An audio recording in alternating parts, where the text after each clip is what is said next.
I am DM Zone. This is Gamers Oasis. Let's get into this. Alright, guys, we're going to talk real quickly about the Hold Person spell. In the last video, I talked about a spell that was pretty close to being equal to this, also a second level spell. This one can be used by both magic users and clerics, making the clerics have some choice in what they want to take, whether it is a Find Trap or a Hold Person. They both do very good things. But let's talk about Hold Person right now.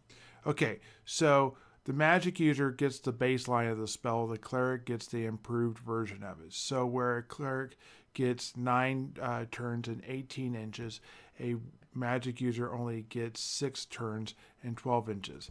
Really, in a dungeon, it doesn't matter. Both those are going to last far longer than you'd ever want them to last. For example, if you're spending 6 or 9 turns, you're probably going to be making several wandering monster checks while you are held, which means you are basically dead or captured at that point, and the game moves on.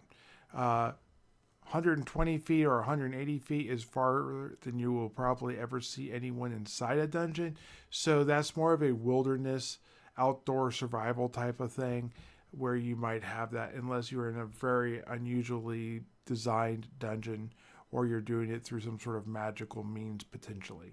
So what does Held do?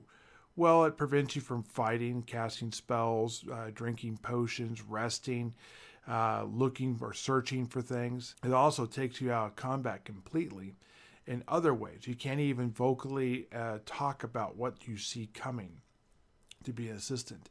If something is on fire near you, you can't stop it. This type of stuff. You get the general idea. How does this spell work, and why does it get so confused? Why does it even bring up Charm Person? That doesn't make any sense why it would do that. I think there's probably some intent somewhere in there that never made it to the book, but it does make that reference. So this spell will affect 1 to 4 people. It will hold them. They do get a save. We know this not because the spell says they get a save outright. It just says that if you target one person versus the D4, then that one person gets a spell save at -2. So therefore, with the larger group, you assume they're each one of them are going to get a save. So why being held is so bad?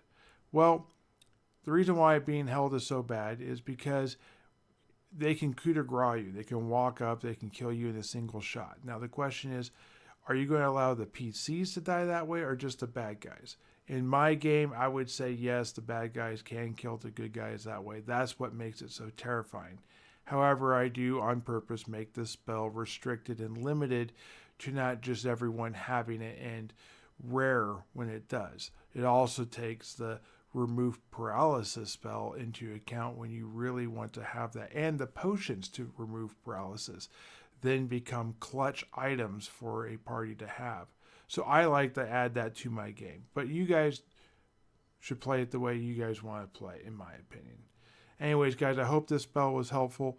I'll see you guys in the next one. Look for more of these spell videos coming out in the near future. Thank you and have a good day. Bye. Keep rolling those dice.